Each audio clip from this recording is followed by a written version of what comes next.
Welcome. This is third lecture on conduction of heat.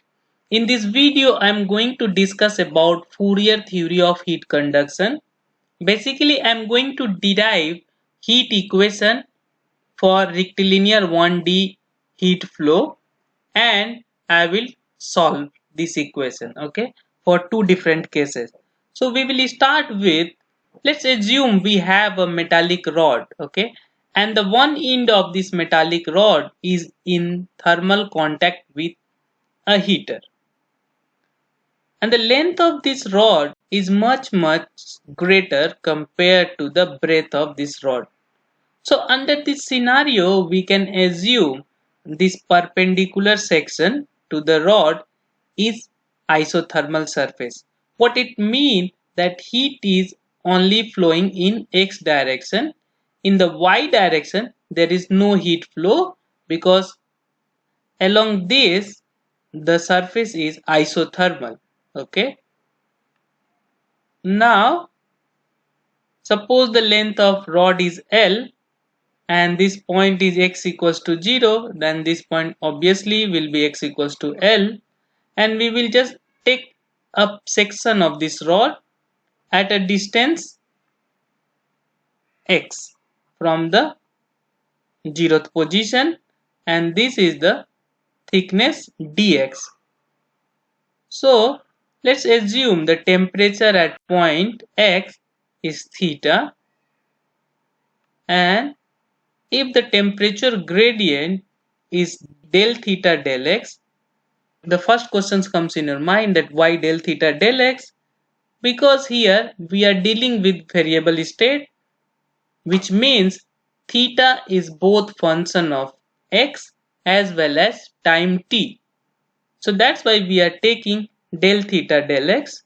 So if this is the temperature gradient, then the temperature at this point, that is a point x plus dx, will be theta plus del theta del x into dx.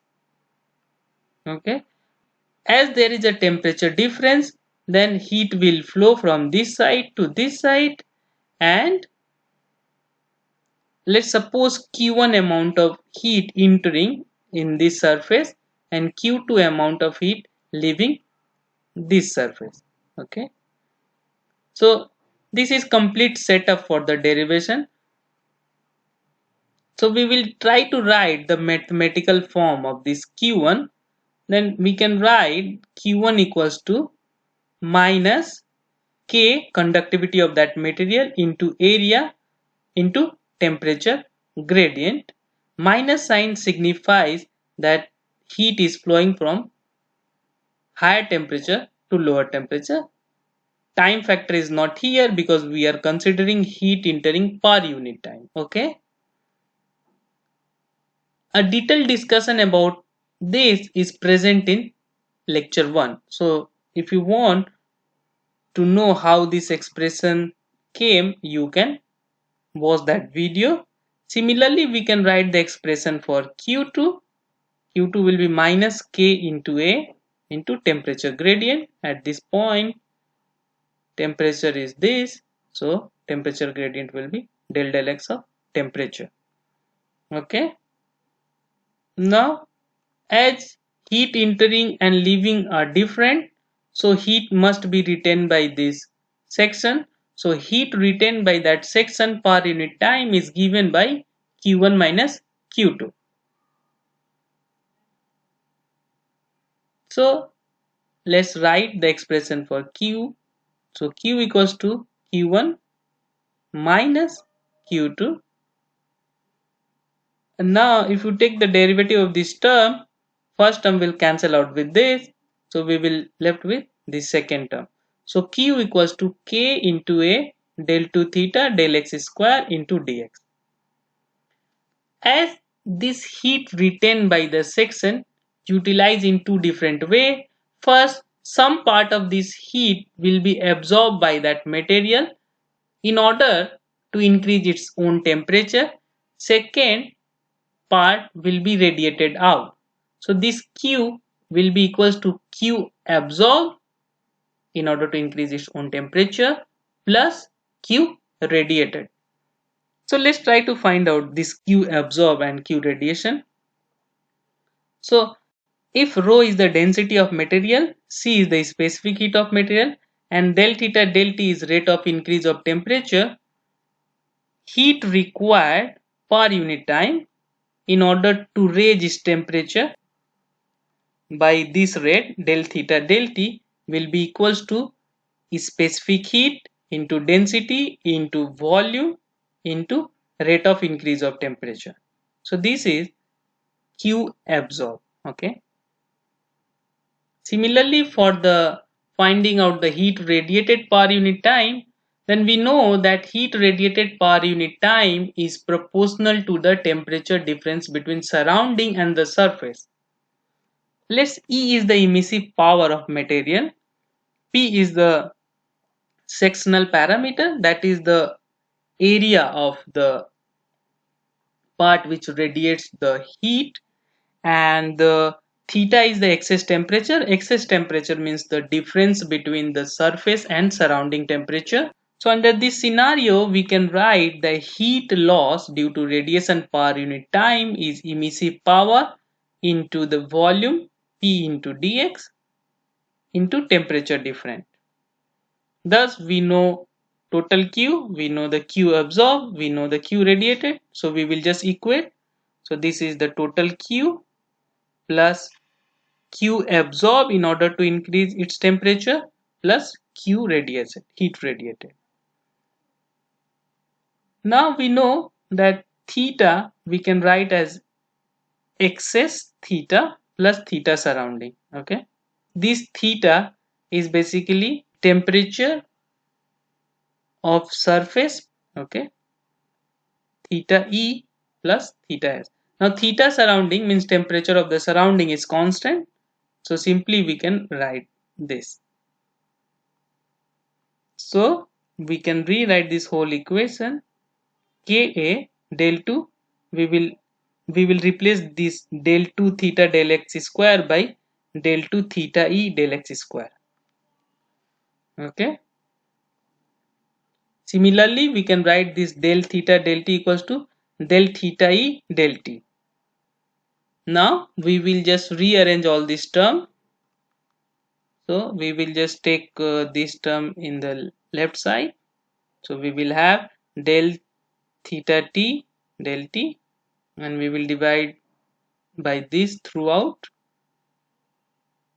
So we will get k over rho c del 2 theta E del x square minus this term. Probably you are familiar with this. This is thermal diffusivity, which I have derived in last lecture. So we can write this equation like this. Here mu is this factor, and this is the Fourier equation of heat flow. This is standard form of the Fourier equation. So if anyone wants you to write the standard Fourier equation for 1D, you have to write this equation. Okay. Now suppose your rod is thermally insulated. In that scenario, there will be no radiation loss. So you can neglect this term, and then your equation become like this. This is also a Fourier equation in 1D flow, but there is no radiation loss. Okay. As there is no radiation loss, we don't need to distinguish between excess temperature and the actual temperature of the surface.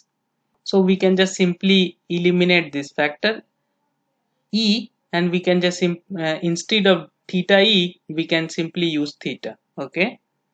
Now we have derived the equation. Let's try to solve this equation for first case, for steady state case. Okay. So this is heat equation. In steady state, del theta E del T is 0. If you substitute del theta E del T equals to 0, your heat equation become like this. Now we can just drop this del and we just replace del by D, because there is no longer time dependence. So this del become D. Let's rewrite this equation. So we will replace the factor mu over h by m square. Okay. So in order to solve this equation, we will assume the trial solution like this. theta e equals to a e to the power alpha x, where a and alpha are constant. So if you substitute this, then you have to take derivative of this 2 times, so it will give you alpha square, and alpha equals to m square. So we will get alpha equals to plus minus m. So we will have two solutions, one for plus m, one for the minus m. As this is the linear homogeneous equation, the general solution will be the sum of these two. So we can write theta e equals to a e to the power mx plus b e to the power minus mx. So we know the general solution where a and b are the constant. As this is second order equation, we will have two constant. So in order to find this constant, we need to substitute the boundary condition. So let's the boundary condition are like this. At x equals to 0, that is at the point of thermal contact with the heater, theta e equals to theta naught. At x equals to infinity, that is much far away from the rod, theta e will be 0. So now substitute the first substitute the condition 2. In that case, this term will be automatically 0 because x tends to alpha, this term tends to 0, this is 0, so it will give us a equals to 0. If you substitute the condition 1, in that scenario we will get b equals to theta naught. The final solution will be this. So if you want to find temperature at any point of rod in steady state, you simply use this formula and substitute that position from x equals to 0th position, and you will get the temperature. Let's solve it for the different condition. We will assume this time thermally insulated rod, and we will solve it for the steady state. So for the thermally insulated rod, there is no radiation. We will use the heat equation without radiation. So heat equation will be look like this for no radiation case. And for the steady state, del theta del t is 0. So we can simply write this equation. So this term will equals to 0. Now solve it. So to solve it, we just need to integrate it twice. So if you integrate it twice, you will get theta equals to ax plus b, where a and b are the integration constant. In similar manner, in order to get this constant, we have to substitute the boundary conditions. This time the boundary conditions are like this: x equals to 0, theta equals to theta naught, the temperature of the heater at x equals to 0 position, and at any other position x equals to L, let's say x equals to L, theta is theta L. So if you substitute this condition, from condition 1 we will get b equals to theta naught, from condition 2 you will get a equals to theta L minus theta naught upon L. Now we know a and b, so the final solution will look like this. So if you want to find out the temperature at any position of the rod, just use this equation, substitute all the value, and you will get the answer. So hopefully all these topics is clear to you.